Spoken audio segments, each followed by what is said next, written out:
Oke, Assalamualaikum warahmatullahi wabarakatuh. Kita bertemu lagi di mata kuliah yang berbeda, karena sebelumnya kita pernah bertemu di mata kuliah pengantar ilmu kelautan dan perikanan.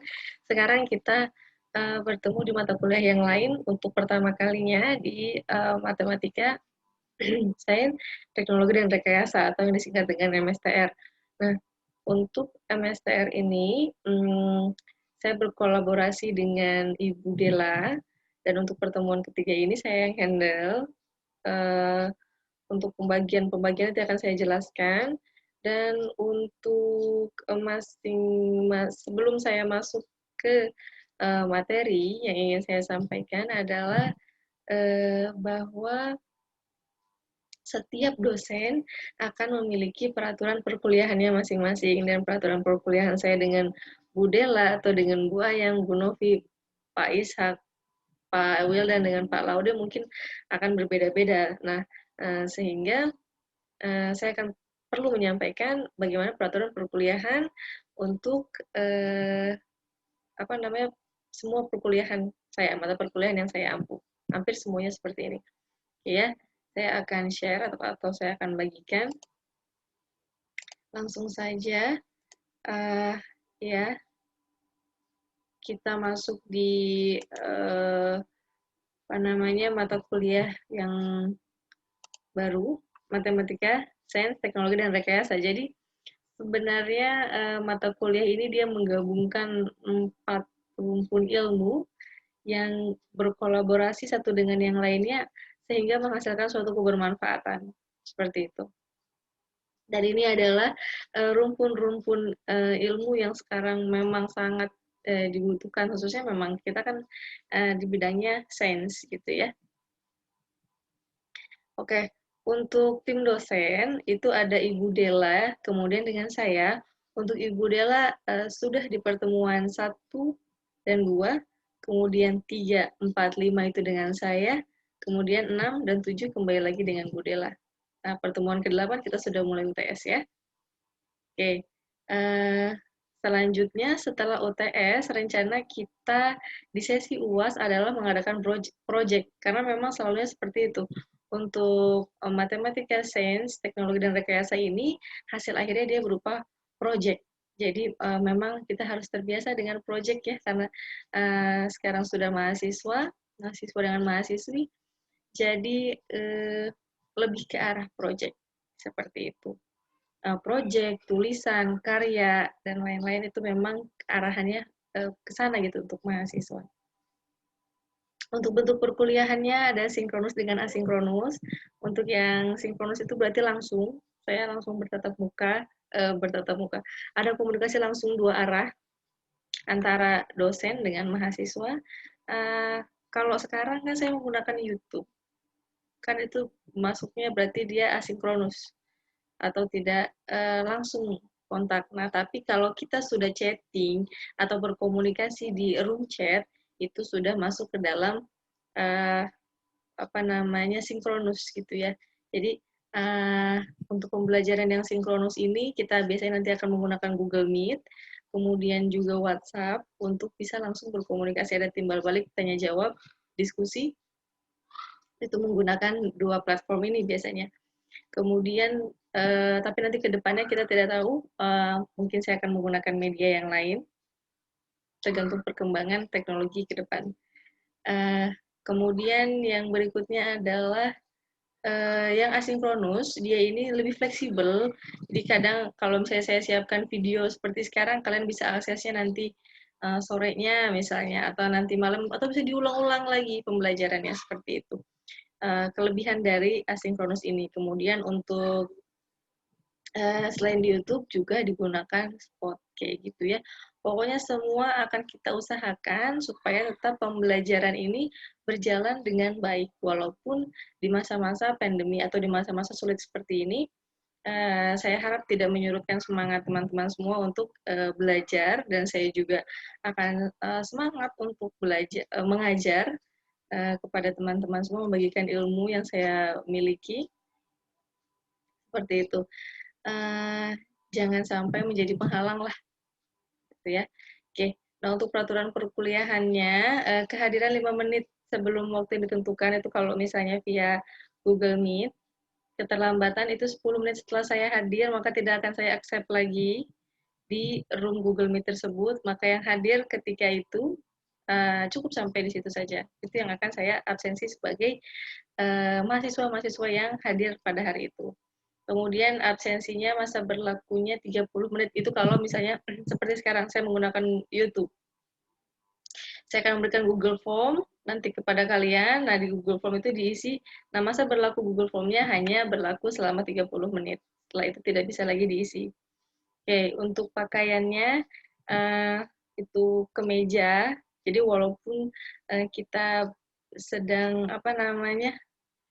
sedang dalam keadaan di rumah, tetap menggunakan kemeja, blazer, gamis.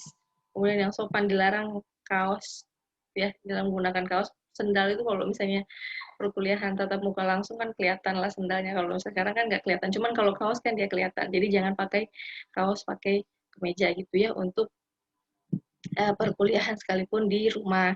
Kayak gitu. Kemudian untuk meeting selalu nyalakan video dan mute. Jadi nyalakan video, bukti kehadiran kalian itu salah satunya dengan video, dengan menunjukkan wajah kalian gitu ya. Kemudian mute, di mute, kecuali kalau saya bertanya atau pada saat waktunya untuk berdiskusi itu silahkan di uh, matikan mute-nya. Gitu. Kemudian menggunakan bahasa yang sopan selama perkuliahan. Walaupun di rumah, walaupun kita jaraknya jauh, tapi tetap menggunakan bahasa yang sopan. Ini akan sangat bermanfaat ketika kalian di dunia pekerjaan, kayak gitu ya. Sekalipun itu dengan teman-teman, gunakanlah bahasa yang sopan, seperti itu. Karena zaman sekarang sudah mulai terkikis etika-etika kesopanan, tapi tetap harus kita tanamkan, gitu ya. Untuk penilaiannya, ini ada UTS dengan UAS, bobotnya sama, 30%, 30%. Kemudian untuk tugas, itu ada tugas individu, tugas kelompok, dan proyek, bobotnya 25%. Sikap berupa absensi, etika dan kesopanan, itu sebesar 15%. Nah, sampai di sini saya harap sudah cukup jelas. Tapi kalau misalnya memang ada yang perlu didiskusikan, bisa kita diskusikan di room chat seperti itu. Tapi kalau misalnya tidak ada, saya lanjutkan lagi. Kita masuk ke materi atau pertemuan yang ketiga, yaitu sains kelautan dan perikanan, ya. Oke, ini adalah pengertian sains. Jadi kalian itu kan nanti setelah lulus gelarnya adalah SSI, Sarjana Sains. Oke. Jadi SSI. Jadi sebagai SSI Sarjana Sains harus tahu apa itu pengertian sains, ya. Jadi pengertian sains itu adalah pengetahuan sistematis tentang alam dan dunia fisik, termasuk di dalamnya botani, fisika, kimia, geologi, zoologi, dan sebagainya yang termasuk dalam ilmu pengetahuan alam. Ini menurut KBBI, gitu ya. Jadi segala macam pengetahuan tentang alam, tapi dia sistematis, artinya terukur. Seperti itu. Kalau cuma kayak seperti penerawangan, itu tidak termasuk sains ya. Tapi kalau misalnya dia sudah sistematis, termasuk dalam bidang sains yang terukur, seperti itu. Nah, kemudian mengapa sih perlu mempelajari sains kelautan dan perikanan? Untuk apa gitu ya? Kenapa kalian masuk di sistem informasi kelautan? Kenapa perlu mempelajari sains kelautan dan perikanan? Itu kalian nanti seiring berjalannya waktu kalian akan paham ternyata penting sekali untuk perkuliahan ini, penting sekali untuk memiliki ilmu ini sehingga bisa diamalkan. Dan saya akan lebih menganjurkan kalau kalian mengikuti suatu perkuliahan atau mengambil suatu program studi atau jurusan yang memang sesuai dengan minat atau bakat kalian. Minatnya memang senangnya di mana, seperti itu. Dan kalau misalnya memang sudah terlanjur masuk, coba enjoy. Coba enjoy dengan kuliah yang sedang kalian jalani ini, kayak gitu. Karena memang kalian kan awalnya dasarnya dari SMA nih. Dari SMA itu kan banyak sekali ilmu yang kalian terima. Tidak fokus lah kayak gitu. Kalau sekarang kan sudah fokus, nanti kalian akan belajar lebih dalam mengenai hal-hal atau ilmu yang kalian inginkan. Nanti kalau setelah kalian lulus, kalian ingin lebih spesifik lagi, itu bisa ambil S2. Lebih spesifik lagi, ambil S3. Kayak gitu. Jadi, supaya kita bisa mengerjakan sesuatu itu yang kita sukai, yang kita sesuai dengan minat kita, seperti itu. Kemudian untuk sains kelautan, kan sistem informasi kelautan. Nah, ini di dalam sistem informasi kelautan itu terdapat rumpun atau ilmu sains kelautan itu. Nah, apa pengertiannya? Adalah ilmu yang mempelajari berbagai fenomena laut, baik ekologi maupun biota yang ada di dalamnya, yang dapat diaplikasikan ke bidang-bidang lainnya seperti rekayasa, lingkungan, perikanan, bencana laut, dan mitigasi, pengelolaan, dan pencegahan. Oke, dari pengertian ini, kita bisa dapatkan banyak sekali informasi di sini ya. Ilmu yang mempelajari berbagai fenomena laut, baik ekologi. Ekologi itu adalah ilmu yang mempelajari hubungan timbal balik antara makhluk hidup dengan lingkungannya. Pokoknya ekologi ini dia akan melibatkan lingkungannya. Jadi adanya ketika lingkungan tersebut ada makhluk hidupnya, akan seperti apa, dan makhluk hidup itu dengan lingkungan yang keadaan yang demikian itu akan seperti apa, kita akan pelajari nanti, akan khusus membahasnya di mata kuliah ekologi laut, terutama ya nanti semester 3 kalian akan dapat mata kuliah ekologi laut. Sekarang kakak tingkat kalian sedang belajar mengenai ekologi laut. Kayak gitu. Nah, maupun biota yang ada di dalamnya. Biota ini maksudnya makhluk hidupnya. Jadi kita mempelajari mengenai lingkungannya juga dengan makhluk hidup di dalamnya. Bagaimana interaksinya, bagaimana dia bisa bermanfaat untuk manusia, untuk lingkungannya. Sebenarnya dari ke ujung tujuan akhirnya itu adalah untuk kebermanfaatan manusia. Seperti itu. Tapi bagaimana caranya supaya bisa melestarikannya? Oke. Kemudian diaplikasikan ke bidang-bidang lainnya seperti rekayasa. Sekarang sedang dikembangkan seperti rekayasa genetik, teknologi itu untuk mempermudah kegiatan manusia atau pemanfaatan tersebut gitu ya. Kemudian lingkungan, mungkin dari teman-teman ada yang tertarik dengan bidang lingkungan, itu bisa.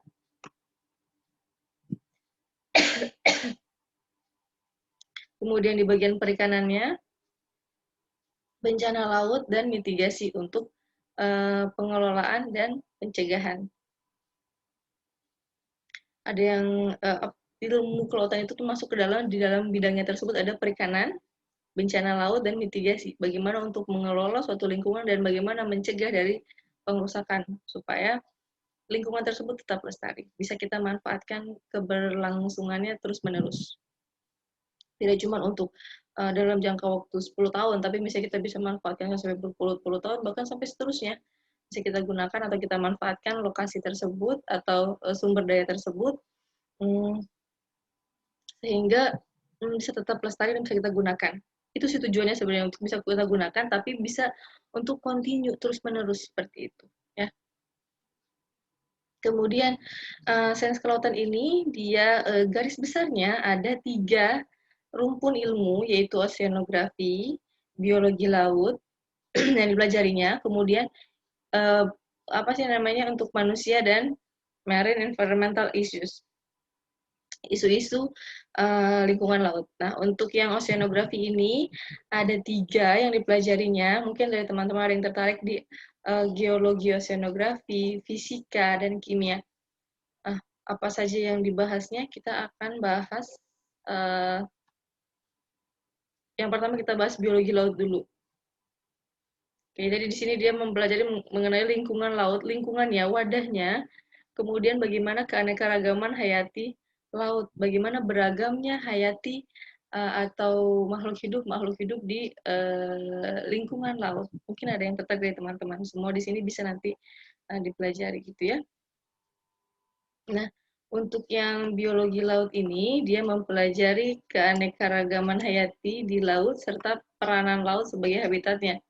Bagaimana beragamnya makhluk hidup di lautan Indonesia ini. Jadi apa namanya, merupakan sebuah amanah. Indonesia itu kita ini merupakan pusat terumbu karang dunia. Nah, pusatnya ini dinamakan Coral Triangle. Jadi bentuk segitiga terumbu karang dunia itu merupakan daerah dengan biodiversitas terumbu karang terbaik, beraneka ragam, tertinggi di seluruh dunia. Termasuk dengan Kepulauan Solomon, Filipina, Indonesia, Malaysia, ya itu. Nah, jantungnya ada di Indonesia, khususnya tepatnya di Papua. Jadi Indonesia memiliki amanah yang besar untuk mengelola lautnya dengan sebaik-baiknya, karena menjadi pusat dari biodiversitas laut dunia. Dan kita sebagai orang kelautan itu harus menjaga amanah ini dengan sebaik-baiknya. Bagaimana memanfaatkannya, mengelolanya, menjaganya, melestarikannya itu adalah tanggung jawab kita yang utama, kemudian untuk disebarluaskan kepada seluruh orang khususnya di Indonesia kayak gitu ya. Oke. Nah, kemudian di biologi laut ini kita mempelajari keanekaragaman hayati di laut serta peranan laut sebagai habitatnya, itu dipelajari di biologi laut. Nah, untuk ciri khas lingkungan laut itu dia bersifat kontinental, luas dan dalam. Tahu kan, sudah tahu berapa perbandingan luas antara daratan dengan lautan di dunia ini. Kayak 70% berbanding 30%. Jadi lebih banyak lautannya dibandingkan dengan daratannya. Kemudian memiliki salinitas, itu yang paling mudah kita cirikan gitu ya. Kalau air laut itu rasanya asin. Nah, salinitas ini adalah kadar garam atau keasinan dari apa namanya, air laut. Kalau kita cicip air laut dibandingkan dengan air tawar itu akan sangat berbeda. Air laut, air tawar dengan air payau itu beda, memiliki salinitas yang berbeda-beda. Iya, salinitas itu kadar garamnya itu per masing-masing itu akan berbeda-beda. Nah, untuk kita di daerah tropis ini, salinitas atau kadar garam air lautnya itu tinggi. Oke. Lebih tinggi dibandingkan dengan daerah-daerah yang dingin, yang subtropis. Kita akan lebih tinggi kadar garamnya. Kemudian memiliki arus dan juga gelombang. Itu ciri khas juga dari lingkungan laut. Kemudian memiliki pasang dan surut. Oke, kemudian dihuni oleh plankton, bentos, nekton, dan tumbuhan laut. Siapakah mereka? Next. Oke, untuk plankton, mungkin teman-teman ada yang sudah pernah nonton lah film-film SpongeBob kayak gitulah. Dia digambarkannya kecil banget dibandingkan dengan teman-temannya yang lain, tapi ya memang seperti itu kenyataannya. Jadi plankton ini di lautan itu dia biota yang hidupnya mengapung, mengambang, melayang dalam air dan memiliki kemampuan renang terbatas. Karena ukurannya kecil sekali, melawan arus yang begitu besar, kemampuan renangnya sangat terbatas, sehingga mudah terbawa arus. Kayak gitu. Untuk bentos, dia itu biota yang hidupnya melekat, menancap, merayap, membuat liang di dasar perairan. Intinya, bentos ini semua yang melekat atau menempel atau yang hidup di dasar perairan. Jadi kan di perairan itu dia ada kolom airnya juga dengan wadahnya itu ya. Wadahnya itu kayak misalnya daratannya, kemudian pasirnya, bagian-bagian daratannya lah, tanahnya, bagian tanah di lautannya itu dihuni oleh bentos kayak gitu ya. Nah, ini kelompok adalah kelompok bentos. Kemudian ada lagi kelompok yang ketiga yaitu nekton, ialah biota air yang memiliki kemampuan aktif berenang bebas, tidak bergantung pada arus air. Ini biasanya ikan, kelompok-kelompok ikan, dia bergeraknya aktif, berenangnya bebas, nggak tergantung pada arus air. Walaupun kadang memang sempat terbawa arus, tapi dia memiliki kemampuan yang bebas. Biasanya ikan dan mamalia laut. Mamalia laut, paus, lumba-lumba dugong, kayak gitu. Dia memiliki kemampuan berenang yang aktif. Kemudian untuk yang ilmu oceanografi, dia ada fisika, kimia, dan geologi. Untuk yang fisika oceanografi ini dia mempelajari aspek fisik sama seperti namanya, aspek fisik yang terjadi di lautan seperti gelombang, bagaimana terjadinya gelombang, bagaimana gelombang bisa dibangkitkan, kemudian arus, bagaimana bisa terjadi arus. Jadi dalam laut itu tidak diam ya airnya, tidak diam hanya monoton saja. Ternyata di dalam situ terdapat arus. Arusnya ada yang arus hanya arus lokal, ada juga arus yang jalurnya itu mendunia, maksudnya memang satu jalur di seluruh dunia itu. ada satu gabungan. Kemudian suhunya bagaimana, ini perlu dipelajari, suhu, arus, gelombang, dan lain-lain, karena lautan itu satu dengan yang lainnya tidak ada pembatasnya kecuali dia adalah suhu, faktor-faktor fisiknya, gitu ya. Ada makhluk hidup yang tidak bisa hidup di suhu yang tinggi di lautnya. Kalau misalnya di darat kan kita ada terputus, misalnya daratan terputus dengan lautan, tapi kalau misalnya lautan dia tidak ada pemutusnya selain faktor-faktor fisik ini, seperti itu. Kemudian yang berikutnya ini adalah geologi oceanografi. Dia mempelajari topografi atau bentuk permukaan dari lautan. Jadi di bawah itu lautan tidak rata ya, tapi dia ada bukitnya, ada gunungnya, ada lembahnya, ada palung. Jadi sangat kompleks sekali di di bagian bawah lautan, gitu ya. Nah, di geologi oceanografi ini mempelajari hal tersebut. Jadi ada komposisi, struktur, dan proses-proses geologi yang terjadi di dasar laut. Untuk kimia oceanografi, ini mempelajari seluruh aspek dan reaksi kimia yang terjadi serta distribusi unsur-unsur kimia di permukaan, kolom, dan dasar laut. Jadi pentingnya membahas mengenai kimia oceanografi ini, kita bisa mengetahui, oh ternyata makhluk hidup ini dia cuma bisa di bagian atas perairan. Kenapa sih kira-kira? Apa sih unsur kimia yang terdapat di bagian atas sampai tidak bisa makhluk tersebut turun ke bagian bawah tuh emang kenapa? Kayak gitu tuh dipelajari di sini.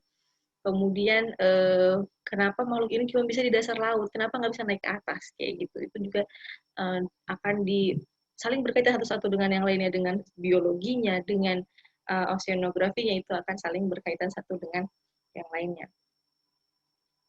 Kemudian untuk human use and marine environmental issues, gimana isu-isu lingkungan, penggunaannya dengan manusia atau kebermanfaatannya terhadap manusia. Kayak gitu akan salah satunya bahas di sains perikanan gitu ya. Nah, untuk sains perikanan ini pengertiannya adalah disiplin ilmu yang mempelajari sifat dan karakteristik biota perairan dan lingkungannya yang saling berhubungan serta terorganisasi dengan tujuan pengelolaan dan pemanfaatan sumber daya perikanan. Intinya, bagaimana bisa terjadi pengelolaan, terorganisasi antara lingkungan ikan di alam juga dengan pemanfaatan, itu bagaimana supaya bisa menjadi keberlanjutan atau keberlangsungan untuk dimanfaatkan secara terus-menerus gitu ya. Nah, ini untuk pengertian perikanan menurut Undang-Undang Nomor 45 Tahun 2009. Perikanan adalah semua kegiatan yang berhubungan dengan pengelolaan dan pemanfaatan sumber daya ikan dan lingkungannya, mulai dari praproduksi, sebelum produksi, produksi, pengelolaan, sampai dengan pemasaran yang dilaksanakan dalam suatu sistem bisnis perikanan. Oke, saya rasa cukup paham sampai di sini. Kemudian untuk ruang lingkup perikanannya, ada lingkungan dan sumber daya ikan, tempat atau habitat dari ikan tersebut, kemudian sumber daya ikan apa saja yang ada di situ, apakah ikan-ikan yang ekonomis tinggi, apakah dia ikan-ikan misalnya hias kah, atau ke apa, itu ada pengelompokannya lagi. Kemudian ada sistem pengolahan. Nah, pengolahan ini dia ada teknologi pengolahan dan hasil tangkap. Bagaimana mengelola hasil tangkapan biar tidak menjadi hanya barang mentah saja, tapi bisa kita olah, bisa kita manfaatkan lebih lanjut lagi menjadi berbagai hal yang lebih bermanfaat kayak gitu ya dari hasil tangkapan ini. Kemudian untuk sistem produksinya bagaimana memproduksi atau mendapatkan ikan-ikan tersebut atau perikanan tersebut, hasil perikanan dengan penangkapan misalnya dan juga dengan budidaya. Untuk penangkapan berarti penangkapannya langsung gitu, entahkah di laut. Oke. Kemudian untuk budidaya berarti pembibitan, adanya proses pembibitan, kemudian dikembangkan, kemudian dibiarkan. Nah, kemudian dari situ akan berlangsung proses pemanfaatan terus-menerus gitu ya. Kemudian untuk sistem pengelolaan, yaitu sistem yang dilakukan oleh manusia demi mendapatkan hasil atau keuntungan. Intinya sana sebenarnya untuk mendapatkan keuntungan, kemudahan untuk manusia gitu ya tujuannya. Jadi kadang kalau misalnya, ngapain sih belajar tentang kelautan? Emang buat apa sih kayak gitu? Mendingan belajar apa sih misalnya ekonomi kah apa yang memang langsung berhubungan dengan apa namanya eh, manfaat untuk kita lah, untuk manusia gitu. Kenapa sih harus belajar? Nah, ternyata semua aspek itu kan tujuannya memang kita untuk kebermanfaatan manusia. Nah, tapi bagaimana caranya kita mengambil dari bagian sisi kelautan dan perikanannya ini, kayak gitu ya. Tujuannya sama untuk mendapatkan hasil atau keuntungan untuk kemaslahatan manusia gitu ya. Oke. Kemudian untuk lingkungan dan sumber daya ikan, lingkungan sumber daya ikan, perairan tempat kehidupan sumber daya ikan termasuk biota dan faktor alamiah di sekitarnya. Jadi ada apa namanya keadaan yang natural gitu ya. Jadi kalau ini istilah-istilahnya lingkungan sumber daya ikan, ikan dan apa namanya sumber daya ikan. Untuk lingkungan sumber daya ikan itu perairan tadi sudah saya bacakan. Untuk ikan, segala jenis organisme yang seluruh atau sebagian dari siklus hidupnya berada di dalam lingkungan perairan. Jadi untuk kasusnya di perikanan ini adalah seluruhnya. Jadi bukan secara biologi pengertiannya, tapi secara undang-undang yang tadi ya. Segala jenis organisme atau seluruh sebagian dari siklus hidupnya berada dalam lingkungan perairan. Itu bisa dengan udang-udang. Jadi nggak terlalu harus selalu jenisnya ikan, tapi juga udang, kerang, kemudian cumi, gurita, kemudian ya banyak sekali jenis-jenisnya apa saja itu. Yang jelas bukan cuman ikan secara pengertian biologi gitu ya. Kemudian sumber daya ikannya juga potensi semua jenis ikan. Nah, ini yang dimaksud jenis-jenis ikannya di sini itu adalah ikan bersirip dari kelompok Pisces, kemudian ada udang, rajungan, kepiting, dan sebangsa itu dari krustase, kemudian kerang, tiram, cumi-cumi, gurita, siput, dan bangsanya itu dari moluska, ubur-ubur, dan sebangsanya dari, ini bukan Solentera sekarang ya, namanya Cnidaria, karena dia punya alat sengat. Kemudian tripang, bulu babi, itu Echinodermata, kodok, dan sebangsanya kalau misalnya mau dimanfaatkan bisa juga dari amfibia, buaya, penyu, kura-kura, biawak, ular air, dan sebangsanya dari reptil, paus, lumba-lumba, pesut, duyung, dan sebangsanya dari mamalia. Tapi ini seluruh mamalia di Indonesia dilindungi secara penuh, artinya tidak boleh dieksploitasi atau ditangkap langsung dari semua fasenya, dari yang kecil masih juvenile sampai sudah dewasa tidak boleh ditangkap ya. Merupakan pelanggaran undang-undang kalau sampai menangkap mamalia laut. Kemudian seluruh mamalia laut ya. Oke, kemudian rumput laut dan tumbuhan-tumbuhan lain yang hidup di dalam air itu alga, biasanya dimanfaatkan untuk agar-agar, untuk kosmetik, untuk konsumsi banyak sekali dimanfaatkannya ya. Biota, dan yang terakhir adalah biota perairan lainnya yang ada kaitannya dengan mati.